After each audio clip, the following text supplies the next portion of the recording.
The role, I smiled for the camera, naked beside a traitor, and silent like a puppet, for 60 years. Loni Anderson, the final lines from her never-before-published memoir. Until she had nothing left to lose. No roles left to protect, no lines left to say. Only the truth, raw, painful, and untold. At 79, Loni Anderson doesn't need the spotlight. Doesn't need pity. And she certainly doesn't need to stay silent for those who once strangled her dreams. A man once whispered, "You are mine, completely, even your dreams." And then he stole those dreams, trading them for his own glory. If you ever thought Loni Anderson was just a pretty face on screen, hit like to preserve a truth buried for decades.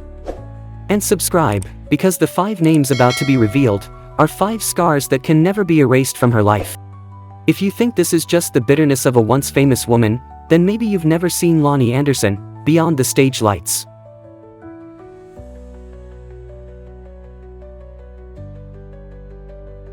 Platinum hair, a dazzling smile, a figure that made all of America turn its head. In the 1980s, Loni Anderson was the embodiment of the American television dream. Gracing over 500 magazine covers, twice nominated for a Golden Globe, a sex symbol, but also the reason millions of American families turned on their TVs every Friday night just to see her smile. A symbol, but living a life written by someone else. Yet that spotlight wasn't a gift, it was a mask she was forced to wear.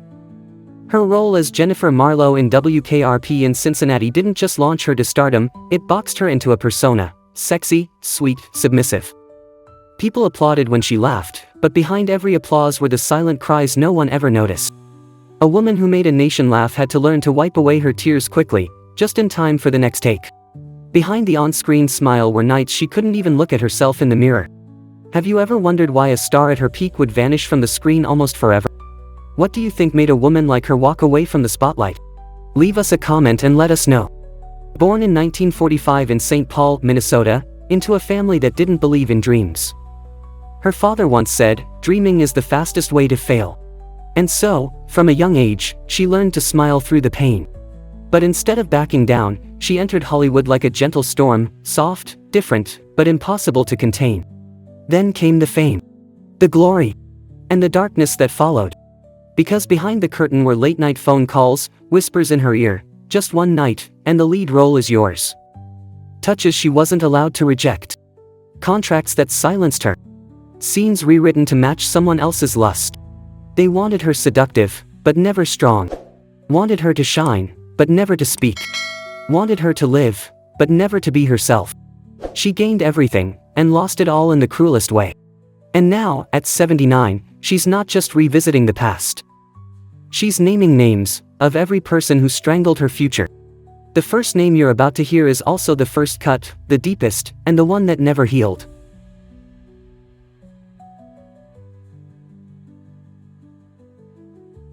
The first person to turn her dream into a nightmare was the very man who once placed a wedding ring on her finger. Bruce Hasselberg, Loni Anderson's first husband. The man who once whispered, "I'll never let anyone hurt you." But the first to inflict pain was him. When Loni married Bruce, she was just in her early 20s. Not yet famous. No glory. Just a dream, fragile and radiant. But Bruce didn't love the woman with dreams. He loved the image of an obedient wife.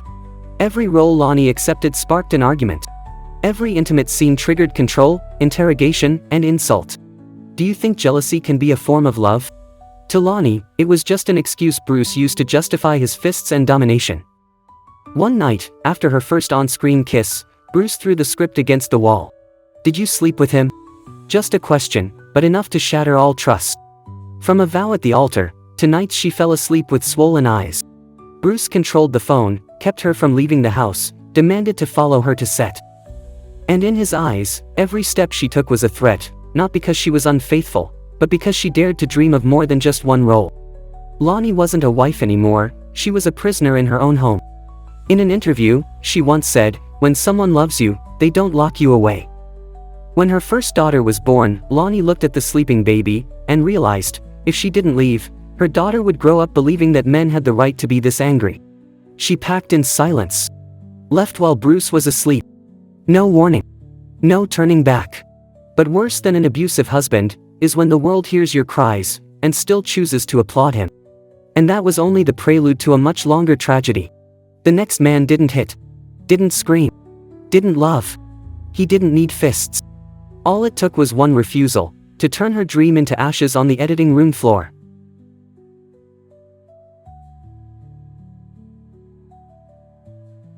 The second man, William Conrad, the one who opened the door, and then slammed it shut.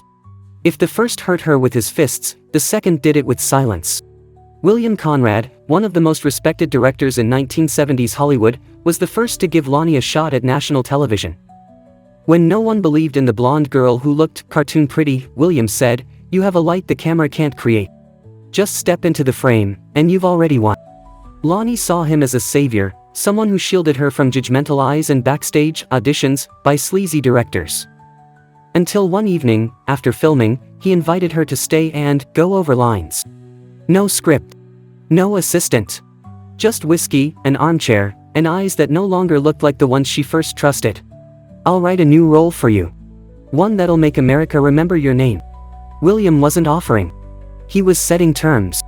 Loni recognized that look. And she declined, in the most polite way a young actress could. No yelling. No arguing. Just, "I don't think it's right for me." The next morning, the role went to someone else. A month later, her contract was cancelled without explanation. For the next 2 years, no one in Hollywood called her for a major audition.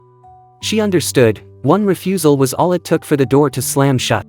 Years later, at a TV industry party, William smiled when he caught her gaze from across the room. "Loni, I once wanted to make you a star. But you didn't want it, so I gave that chance to someone else." One sentence, not loud, not threatening, but colder than any blow she'd ever received. Loni realized, every time she clenched her teeth and endured for a role, it left wounds no one could see.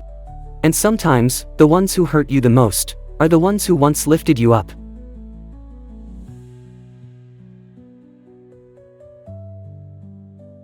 The third man, Burt Reynolds. What do you think is more terrifying than betrayal? It's when it comes from the one you love, at the moment you trust them most. Burt didn't control Loni with fists. He controlled her with sweet words, and countless betrayals behind her back. "I love you," that's what he said every time she forgave him. "I can't live without you," that was his line every time he got caught cheating. But what hurt Loni most, wasn't the betrayal. It was that Burt made the whole world believe she was the villain. The media called her, the woman who left Burt. Fans cursed her as, the woman who destroyed a legend. Have you ever thought, fame can be used like a mask to hide the stains underneath? In a post-divorce interview, Burt said, "She only cared about her career and money, not about me." And millions believed him. No one knew. It was Loni who quietly cared for him during the last 5 years when Burt was drowning in addiction and depression. No one knew. She was the one who took him to rehab, paid his debts, and stood by him every time he collapsed. But Burt didn't choose to tell that story. He chose the better one, the one where he's the victim, and she's the cold-hearted ice queen. Loni never fired back publicly. But in her memoir, she wrote, "I didn't leave Burt because I stopped loving him. I left, because if I stayed, I would have disappeared inside him." Do you think love should be a place where one person has to disappear to fit inside another? Leave us a comment and let us know. And Burt, the man she once loved most, was also the one who made her afraid to ever love again. But after all the men who betrayed her love, her trust, the next name she speaks isn't a lover. It's the very first man in her life, the one who crushed her dreams before they even had the chance to grow.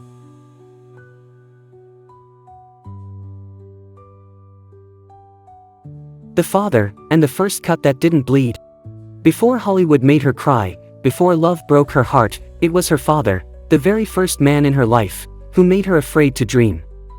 Loni Anderson's father, quiet, strict, never hit, never yelled, but was the first to extinguish the light in her dreaming eyes.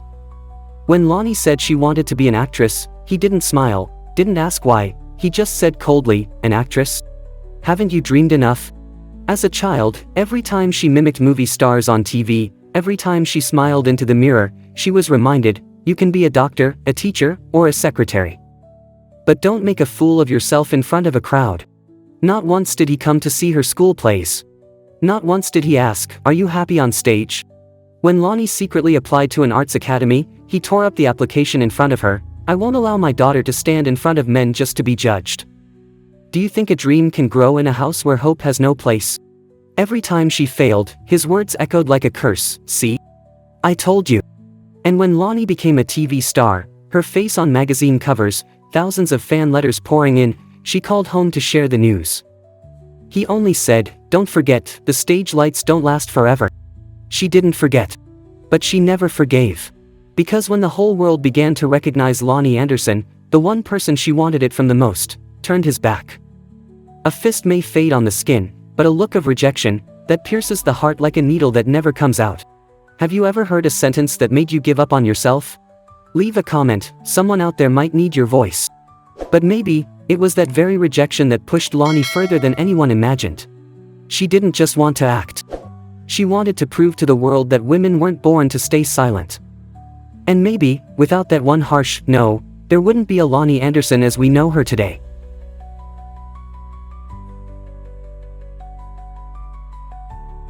The last man she wants to name is also the one who left a wound that never healed, Gary Sandy. On screen, they were the perfect pair. The sexy secretary. The charming station manager. Audiences believed they were meant for each other, both in the show and in real life. But the truth was, when the cameras stopped rolling, the magic disappeared. Loni once believed Gary understood her. No jealousy, no control. Just one glance, and everything felt safe. Until she realized, every tender look was just a mask for something far more bitter. Gary didn't hit. Didn't yell. But behind her back, he laughed along with the whispers. That she got the role because of her body. That the spotlight wasn't meant for women like her, just a glitch in destiny. What hurts more, in your opinion? An open betrayal, or a cruel comment said in secret? Loni smiled on stage, but inside, she was breaking. Because the one person she trusted, chose to stand with those who belittled women. When the final season of WKRP ended, she didn't say goodbye to the cast, just one line: "Not everyone who plays your friend is truly on your side." If you've ever trusted someone, and got hurt, leave a comment below. You might not be the only one.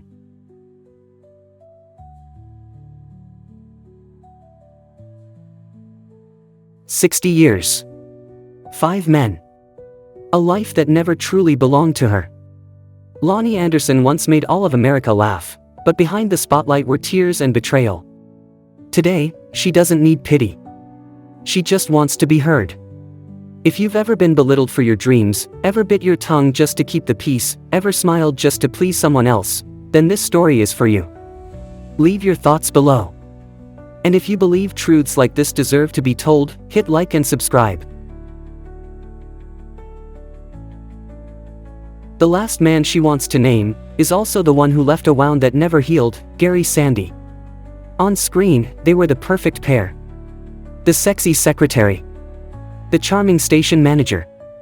Audiences believed they were meant for each other, both in the show and in real life. But the truth was, when the cameras stopped rolling, the magic disappeared. Loni once believed Gary understood her. No jealousy, no control. Just one glance, and everything felt safe. Until she realized, every tender look was just a mask for something far more bitter. Gary didn't hit. Didn't yell. But behind her back, he laughed along with the whispers. That she got the role because of her body. That the spotlight wasn't meant for women like her, just a glitch in destiny. What hurts more, in your opinion? An open betrayal, or a cruel comment said in secret? Loni smiled on stage, but inside, she was breaking. Because the one person she trusted, chose to stand with those who belittled women.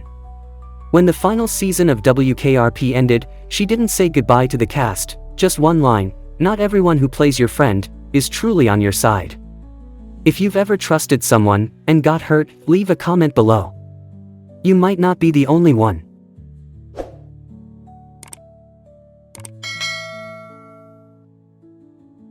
"60 years. 5 men. A life that never truly belonged to her." Loni Anderson once made all of America laugh, but behind the spotlight were tears and betrayal. Today, she doesn't need pity. She just wants to be heard. If you've ever been belittled for your dreams, ever bit your tongue just to keep the peace, ever smiled just to please someone else, then this story is for you. Leave your thoughts below. And if you believe truths like this deserve to be told, hit like and subscribe.